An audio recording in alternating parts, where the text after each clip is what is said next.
7장 8절 그러나 죄가 기회를 타서 계명으로 말미암아 내 속에서 가장 탐심을 이루었나니 이는 법이 없으면 죄가 죽인 것입니다. 여러분, 죄가 외부에 있던 어떤 죄라고 하는 성향이 기회를 타서 계명으로 말미암아 인간의 내면 안에 탐심을 이뤘다는 것입니다. 여기서 말하는 계명은 율법을 의미합니다. 여러분, 율법은 BC 1500년경에 시내산에서 하나님께서 모세를 통해서 하나님의 백성인 이스라엘 백성들에게 주신 그러한 율법 조항입니다. 그리고 율법이 주어지기 이전, 그리고 하나님과 상관없이 살아가는 이방 사람들에게도 하나님께서는 율법이라는 것을 모든 인간의 양심이라고 하는 형태로 심겨 두셨습니다.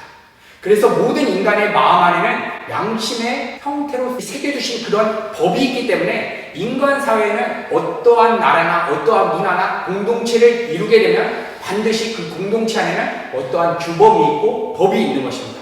그래서 저 아프리카 오지 판자촌에 가도 그 집단 사회 안에 어떠한 규율과 법이 존재하는 것입니다. 그런데 문제는 선악과 사건 이후에 모든 인류는 죄의 본성을 가지고 태어나기 때문에 그 어떤 누구도 자신의 힘과 노력으로 하나님의 말씀인 율법을 지켜 행할 사람이 아무도 없습니다. 또한 우리의 마음 안에 심겨주신 그 하나님의 율법, 그 양심을 지킬 수가 없는 것입니다. 여러분, 처음 인간에게 주어졌던 그 율법적 기능인 그 메시지가 무엇입니까? 선악과를 따먹지 말라. 따먹으면 죽는다. 그런데 선악과를 따먹기도 전에 이 율법이 딱 주어지자, 이 규율이 딱 주어지자 죄라는 것이 인간 안에 들어와서 따먹는 행위를 하기도 전에 보암직스럽다, 먹음직스럽다라고 하는 탐심을 이루게 되었던 것입니다. 여러분, 이때 아담과 하와가 어떻게 있어야 되는 것입니까?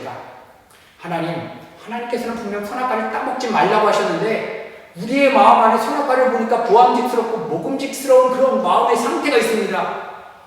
내 힘으로는 선악과를 따먹지 말라고 하는 하나님의 말씀에 순종할 수 없사오니 하나님 나에게 은혜를 베풀어 주세요. 하나님 도와주세요. 내 마음 이 탐심을 억제하시고 탐심을 끊어주세요. 이렇게 은혜의 자리로 나아갔어야 하는 것입니다.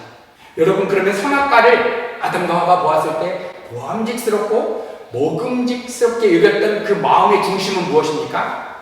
피조물인 인간이 하나님처럼 돼서 삶의 주체가 돼서 이것을 선하다 악하다 판단하는 그 자리를 가고 싶었던 것입니다. 그래서 창세기에서 인간은 하나님처럼 되고 싶어서 선악과를 따먹은 것입니다. 그러니까 이 탐심의 실체는 무엇이냐? 내가 내 삶의 주체가 돼서 이것은 좋은 것이다, 나쁜 것이다 판단하는 주체가 된 상태에서 이 세상의 풍요와 다산을 내가 희망하는 마음의 상태, 아직 이 세상의 가치를 추구하고 갖지도 않았지만 그 마음속에서 그렇게 됐으면 좋겠다는 기대하는 마음, 이것이 탐심의 실체이고 이것이 바로 우상숭배의 뿌리라는 것입니다. 그래서 하나님을 거부하는 사람들은 물론이고 하나님의 이름을 부르는 수많은 종교인들도 정작 하나님 자신보다 이 세상을 사랑하는 사람들에게서 나타나는 주된 특징이 있는데, 여러분, 그것은 이 세상 일들에 대한 자신의 독단적인 어떠한 기대와 희망을 갖는 것입니다. 여러분, 희망이라는 것은 무엇입니까?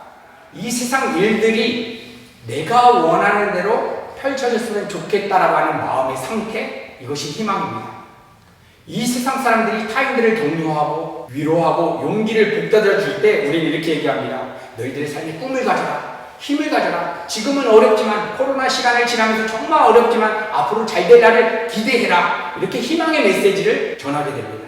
여러분, 그런데 내가 내 삶의 주인된 상태에서 하나님보다 이 세상 일들을 더 사랑하는 상태에서 가지는 희망과 기대는 탐심이라는 것입니다.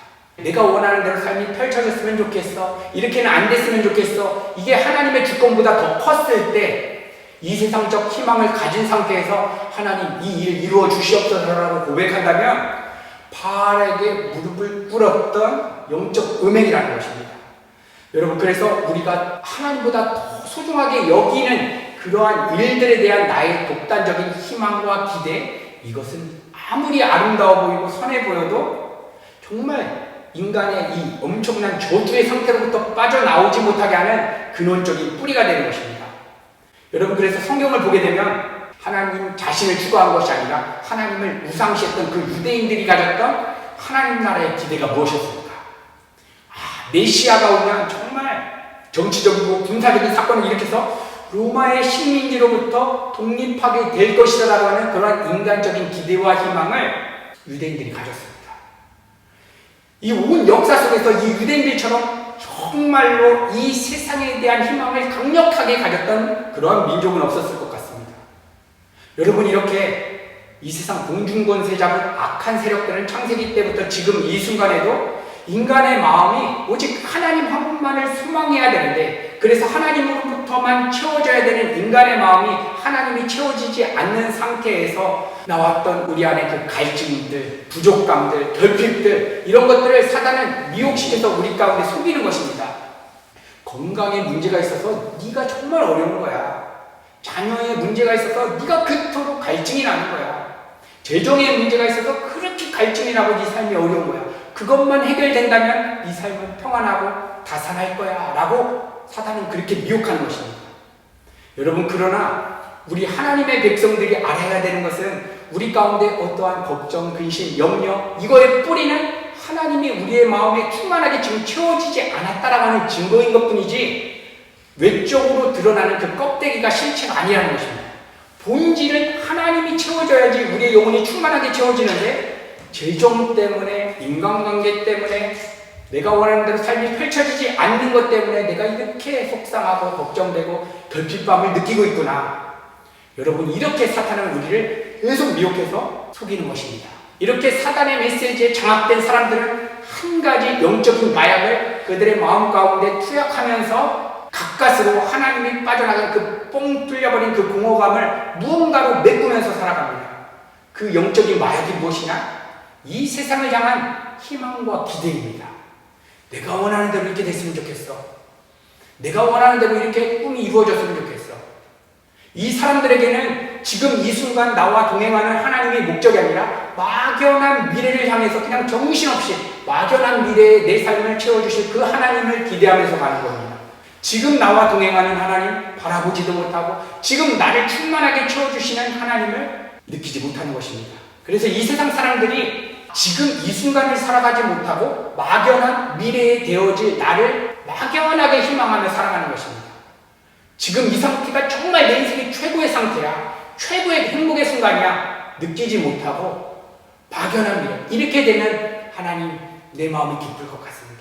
이렇게 되면 하나님 기쁠 것 같습니다. 근데 하나님이 물어보시는 것입니다. 지금은 어떠니?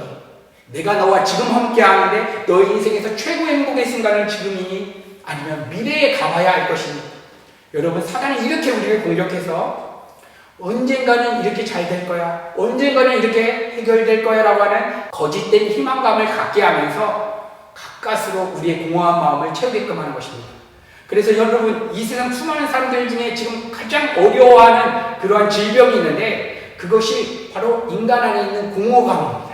이 공허감을 채울 수가 없어서 수많은 사람들이 SNS를 하고 유튜브를 하고 뭔가 취미생활을 가지면서 가까스로 하나님이 빠져나간 이 뻥 뚫려버린 이 공허감을 채우기 위해서 전전긍긍하며 살아갑니다.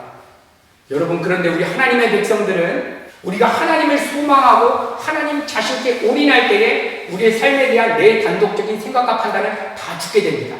예수 그리스도께서 이 땅에 사실 때 죄 없는 인간의 모습으로 사실 때 죄가 없었던 예수님의 삶 가운데서 보여줬던 모습이 무엇입니까? 예수님은 단독적인 예수님의 소원과 기대 아무것도 없었습니다. 예수님이 삶의 주체가 돼서 독단적으로 이렇게 됐으면 좋겠다, 이러한 인간적인 이 세상적인 희망을 가져본 적이 없습니다. 여러분, 그래서 오늘 예배 가운데 이 세상을 내가 단독적으로 정말 희망하며 살아가는 것인가, 내가 하나님을 소망하는 것인가, 우리가 좀 분별했으면 좋겠는데 어떻게 분별하는 것이냐? 내가 원하는 대로 삶이 다 안 펼쳐질지라도 나 하나님 한 분이면 충분합니다 라고 하는 신앙의 고백이 있을 때 오는 우리 안에 꿈과 희망이 있지 않겠습니까? 하나님, 내 자녀 이삭 하나님이 주신다면 그냥 내어드리겠습니다 할 때 오는 소원과 꿈이라면 하나님의 꿈과 하나님의 소원인 것입니다. 그런데 아직 이 이삭과 같은 정말 나에게 소중하게 내어지는 것, 정말 내 인생에 가치가 있다고 하는 것을 내가 내려놓을 자신이 없는 상태에서 이것을 더 공고하게 하기 위해서 하나님의 힘과 은혜를 구한다면 여러분, 이것은 하나님의 꿈과 희망이 아니라 나의 단독적인 희망인 것이고, 이것이 바로 탐심이고, 이것이 바로 우상숭배의 실체라고 이야기하는 것입니다.